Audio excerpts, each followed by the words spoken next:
Welcome to Helping Hands with your hosts, John Neiman and Judy Ritchie.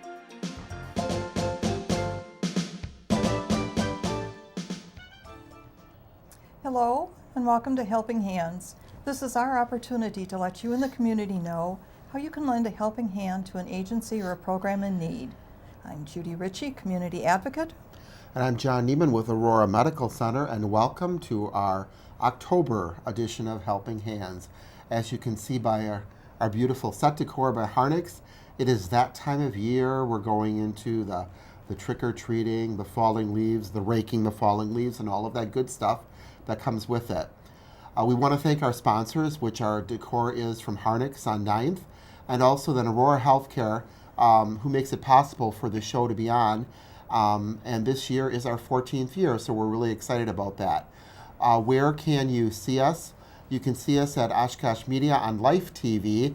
You can listen to us on the radio at 101.9 FM. Also, for a program schedule of all the wonderful shows on Life TV, go to oshkoshmedia.org for the schedule. And today we've got someone joining us that we've both had in our past, really neat individual who's been active in the community. And it is Karina Skoglund, who is the volunteer coordinator, life enrichment, whatever title you want to put in there, over at Evergreen Retirement Community. And there's a lot of things going on over there, right? A lot of growth, a lot of opportunity for volunteers. So that's why I'm grateful to be here. Thanks for having me. Now, you know, the first question that people are going to ask is because all throughout the summer, roads were detoured and lots of construction. So give us an update on what's going on over at Evergreen. Update, we are having a whole new building going up. It is set to be finished in October, move-in October dates. It is 41 or 42, I believe, independent apartments. There was such a need in the community that we're actually building another 21 set to be finished in the spring of 2018. So we have about 41 moving in October through December, and then again 21 in the spring. Westfield Street, I can happily report, is open to everyone. Front parking lot, main entrance is now open.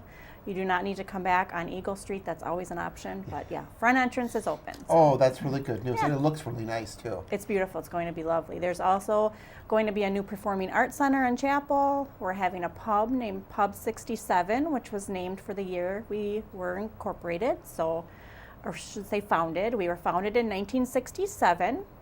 We had a contest to name the pub, and yours truly chose that name. So yeah, pretty proud of that. Let's see. So where is the chapel? Are you just redoing the chapel, or are you moving? Chapel's gone away. That is now going to be a rec room, kind of right across from the new pub. The chapel was an addition off to the front on Westfield Street. So as you drive by, you'll see it. It's gorgeous. There's stonework. Oh, There's gorgeous really leaded nice. glass windows. Yes, it's beautiful. There's a gorgeous courtyard, too. Yes, they are named the Courtyard Apartments. So we're excited. And we're excited to meet new families. That's part of the reality of where we work. You become relational, not with just the residents, but with families and even entertainers that come in that get to be like family. So it's a great place to work. Well, in the fact that it's the retirement community, it is not the nursing home. Right. When I look back years ago, there was nursing home. This whole continuum of care from totally independent living to skilled nursing that takes you through all stages of your adult life. I think it's just wonderful. We are one of the few in the area that is a life plan community. So as Judy was saying, we have independent apartments and condominiums. We go to the assisted living. We have a memory care. We have a rehabilitation unit, and we also have skilled nursing. So that's a wide array for people. They love the continuum of care where they can move on campus, those 35 beautiful acres along Sawyer Creek, and they can stay there for the duration of the rest of their life. And people that come in for the rehab but still need services at home, you've got Evergreen at Home. Correct. And with that, the type of services that you provide? Basically what they need. I mean, housekeeping, travel to and from their doctor's appointments, really any kind of home care you can think of. So just for them to still be independent, need a little bit of care, you're just not quite back to 100%, so another service that we offer as well.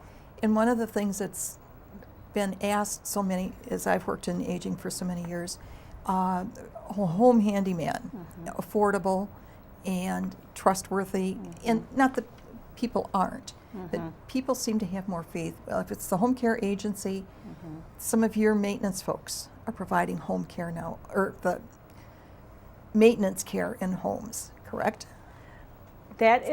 It's just beginning, so it hasn't really taken off yet, but we hope to get there, like anything that's growing. So I'm sure, like you said, Judy, with the aging population, the need is out there, so you have to make it happen, because more and more these residents, we used to come in at like 70. Now sometimes they come in at 90, so people are staying in their homes a lot longer than they used to. Right, and still piggybacking on that original thought, I sit on a committee with the health department, and there was a survey done recently, and the idea of maintenance chores at homes. People are leery of where they're going to get that help. They don't want to just anybody out of the phone book or anything. And because of the reputation of Evergreen, we felt that was going to be a really good option for people. I agree. Evergreen, most people in the city are familiar with it. So again, I'm very proud and honored to be working there. On a personal note, my grandma was at Evergreen. So that's where my personal connection came to. And before I was ever an employee, just how caring and loving, truly loving the staff is amazing. And I think we see that in the volunteer field as you have been involved in different activities and groups too, is where people have a passion, that's where they go. Correct. And we can tell that you have the passion. You're filling Phyllis's shoes quite well. Thank you. So we missed you, Phyllis, but yes, we missed you, Phyllis Thompson. Your shoes are being filled. Let's talk about, it's now October. The long summer is over with. So people are starting to get back into the groove of, I need to go volunteer. What are some of either the interesting areas you have to volunteer, or where you need people the most? I can hit on both areas, actually. Needed most is a traditional come and visit people. Some people are lonely. They don't have families in the area. They don't have friends. They may have church members that come in and visit, but nothing regular. Walks. They just love walks on our campus, whether it's 90 degrees in July or a cool fall or winter day. Some of them are brave enough to bundle up, but Are you predicting the weather for us now? No, Because I hope not. you know how weird I this hope not, is. Yeah. I hope not. But we have 35 beautiful acres. There's about 40 gardens. Seasonally, they love to walk indoors. It's about a quarter of a mile from one end of our campus to the other inside. So you get a nice brisk walk if you're a volunteer that also likes to keep the pounds off around the Christmas holidays. So that would always be an option. So those volunteers, do they go through a different process than anyone else, or is the process the same for everyone? Process is the same. You would come in for about an hour and a half orientation and tour. You are trained on how to lock a wheelchair, turn a wheelchair, move a wheelchair. You will never be asked to transfer. I think I get that question asked the most. We get that a lot too, yes. As a volunteer coordinator, will I have to lift someone or move them? No, you will not. That's what staff is there for. But once that resident is in the wheelchair, by gosh, they just want to see different areas. If you can think about it, they're in that same household or resident area most of the day. I shouldn't say all day, because there's always church service or the pool they can go use or therapies. So they do get out. But it's just nice to go to the opposite end of the campus and usually you end up becoming a buddy that you can go to the cafe and have a cup of coffee or a muffin. So again, it's very relational if you come to Evergreen. It's usually not a one and done. We rarely see what I would call a one and done volunteer, where they come once and they never come back. It's truly rewarding for most people because you become relational with our residents. Well, one of the things, though, your volunteers also have background checks and an application process, correct? Correct. You would have to be 14 to come in. You have to have the background check if you are 18 and older. You can volunteer if you are under the age of 14, but you would need to be with your parent or guardian who would have that background check run. The process is time consuming. You fill out an application online or in person. That background check can take about 10 to 14 days. So right off the top, you have to be a little patient with the service and the system. And once that 14 days is up, I'll schedule something. Another question that is often asked of me, John and Judy, is if you get an introvert wanting to come to our campus to volunteer for the first time, they're very nervous. And I can imagine, just as today I'm nervous, it's a new setting, new situation.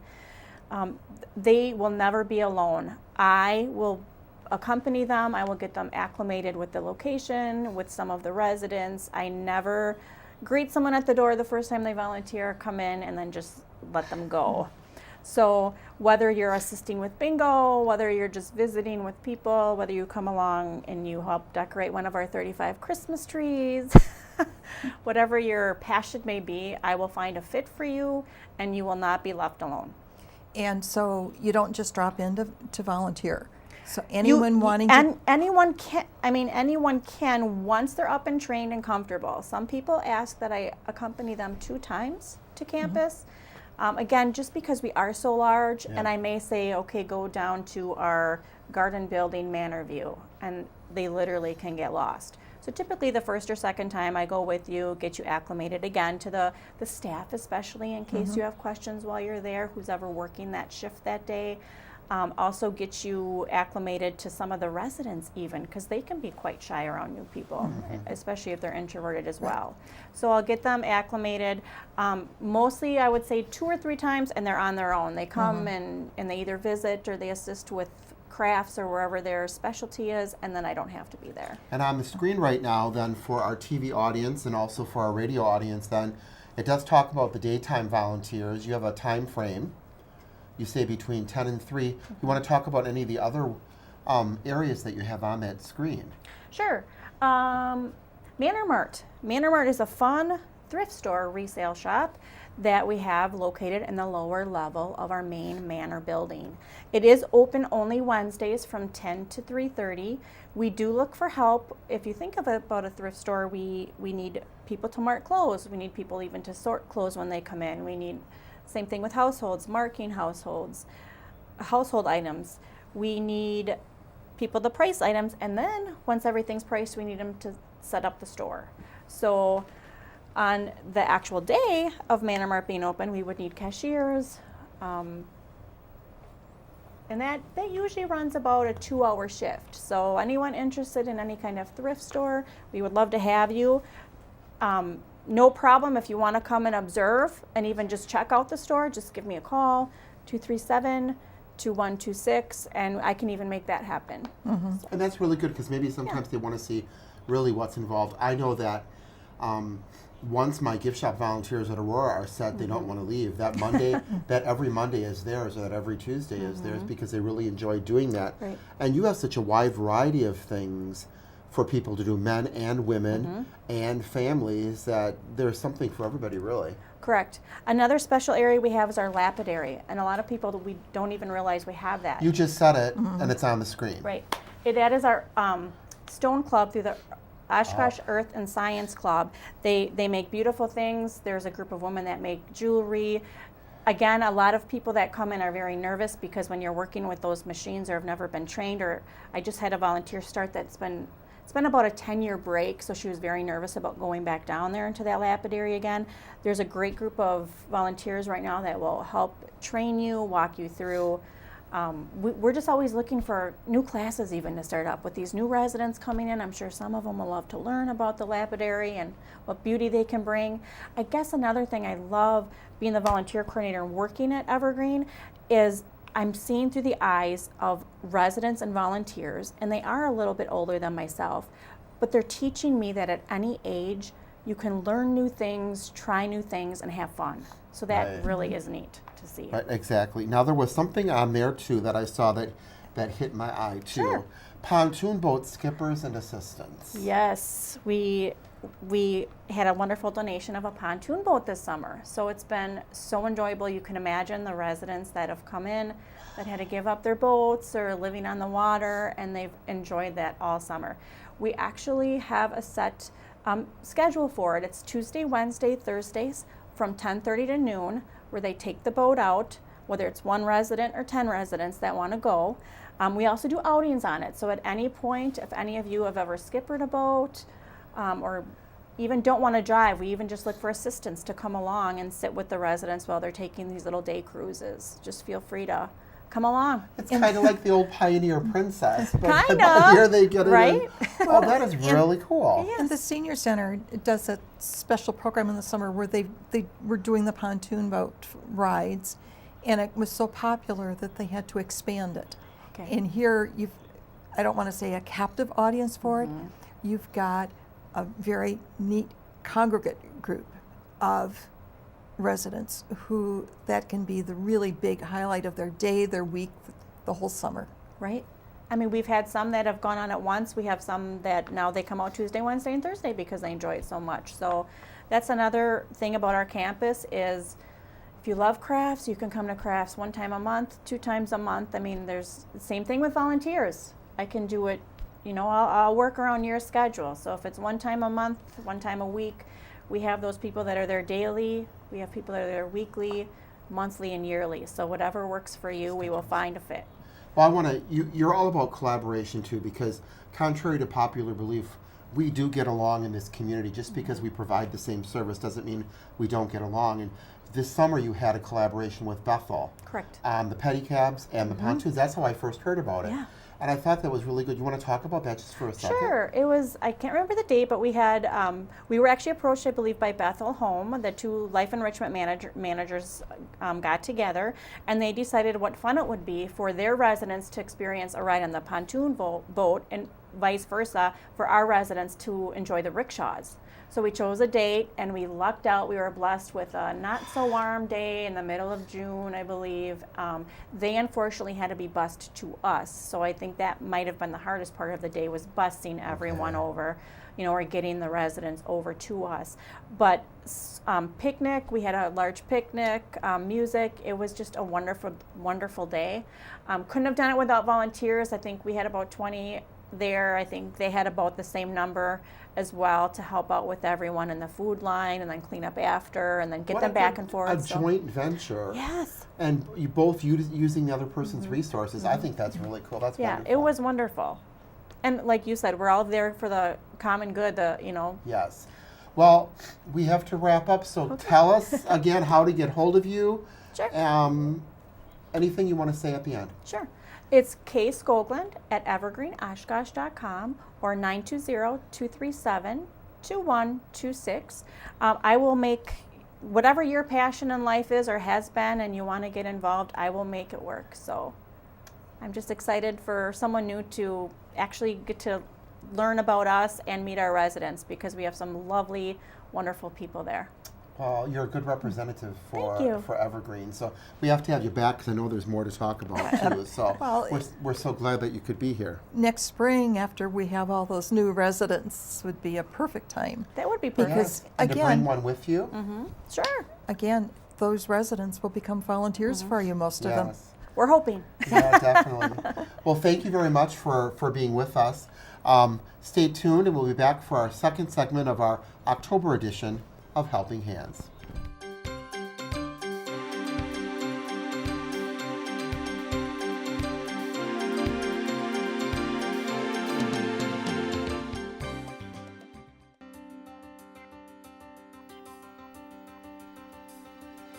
It's not a charity, it's more than a charity. It's about helping people we live with.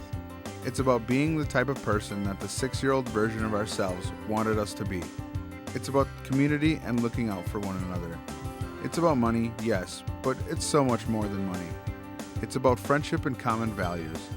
It's about opening doors when others are slammed shut. It's about giving kids a place to be kids and growing up knowing they live in a community that cares about them. It's about making sure that everyone gets to see the dentist, because we want to make sure that they have every last tooth in those smiles. Ultimately, that's it. It's about the smiles, old smiles and new smiles. It's about us, all of us, our community living united, because great things happen when we live united. Will you join us?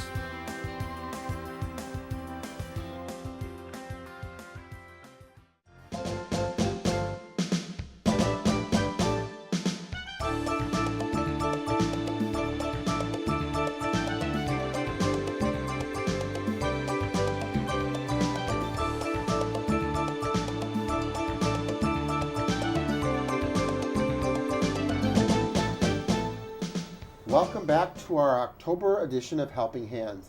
This second segment is our time to talk about what's going on in the community, events coming up, things like that. The first thing we want to talk about is make this your best friend. Sanitizers. Hand sanitizers and washing your hands. The quickest way to stop germs from spreading is to wash your hands and use hand sanitizers.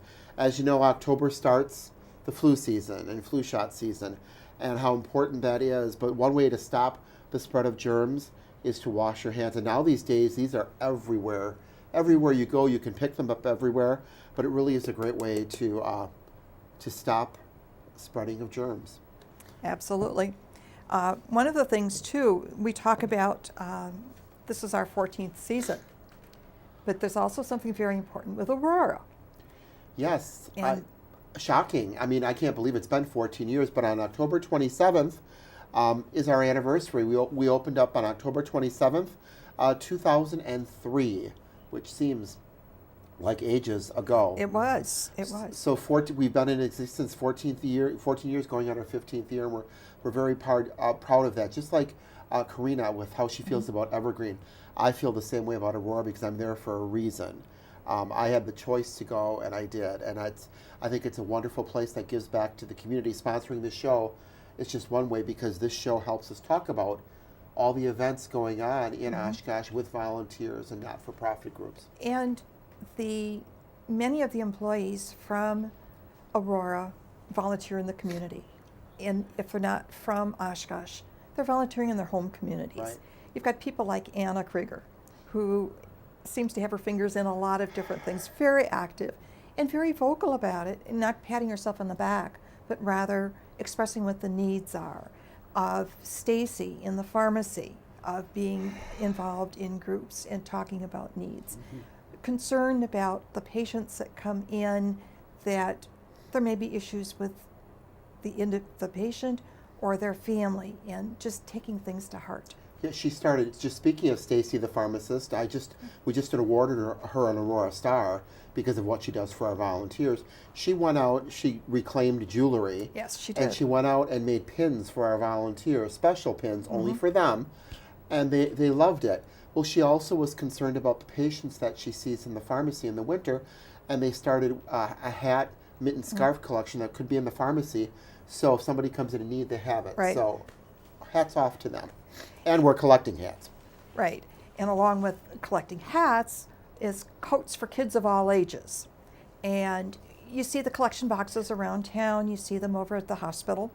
And people think that those coats that are collected here in Oshkosh get sent to a central spot in Green Bay or wherever, cleaned, and what we donate in Oshkosh doesn't come back to Oshkosh. That's wrong. We've got a really great collaboration going on here in Oshkosh with Oshkosh Correctional, and that is that the inmates actually can do some of the light mending that needs to be done, but they launder all of those coats and things and get them ready for distribution. In our community. In our community. And we do say coats of all ages because it used to just be coats for kids, but there are tons of people who need the coats, the mittens, the hats, the scarves. And so we've expanded that, and like last year with the Salvation Army, they've had to come pick up our boxes a few times because the generosity of people knowing how bad Wisconsin winters can be, and maybe this one will be considering the summer we had with the heat, The extremes. that we really do need to reach out. And we are a giving community. Besides being Event City, we're a giving community. So look for those boxes. It ends the first week of November, so because people will need their jackets by then. So look for those coats for kids, white boxes, and please contribute when you do your fall cleaning. And when we talk about, all ages, we have to remember that middle school, high school kids today are as large, size-wise, as adults were when we were growing up. And so they're needed there. But you've also got the warming shelter and some of the people that come in there that have little of nothing. And so they will because they're right there by the Salvation Army, they're able to access those types of things also. And that was a good point too, because the warming shelter opens up the month of October. October 15th. And goes through April. So there's another need right there. There's a lot of needs and a lot of different ways for us to give. We've talked about this before. You can give financially, you can give goods, you can give of your time. But also remember, with all of the tragedies going on in our world today, blood is really at a shortage. So we also need blood donations. So the next community blood drive at Aurora is on November 13th from 8 to 11. So put that on your calendar now. Walk-ins are always welcome. Of course, you can call to make an appointment, but 100% of the blood used stays. Again, just like everything else, it doesn't go somewhere else. It stays here for the needs that we have. And we talk about it for right now, but the holidays are coming up, and people get so tied up with the holidays and the activities and things. Kind of put that on your calendar that sometime during Advent or between Christmas and New Year's, look for a blood drive or the blood center and go and give the gift of blood. It's the gift of life. It really is. And people, some people I know physically can't do it. Like for me, the only thing that's thin on me are my veins, and my blood peters out after a while. So I don't physically help give the blood, but I help at the blood drive. Our time is winding down, Judy, but there's one more thing we have to get in people's calendars. I know it's October, but we have to get the annual Aurora Craft Fair on their calendar. Right. The holiday gift and craft fair is on Sunday, November 19th and Monday, November 20th. It was started for and by the Aurora staff and volunteers. We do have some community individuals, but the public is invited. There is no entrance fee for coming to shop. There is an application process to be a vendor there, and those are screened. But we have some really neat things, a lot of one-of-a-kind or very limited amounts. So we invite everybody to come join us. So get all those things on your calendar. The time has flown by. We're glad that you could be with us for this October edition of Helping Hands. Once again, thank you to our sponsor, Aurora Healthcare. I'm John Neiman with Aurora Medical Center. And Judy Ritchie is Community Advocate. Thank you.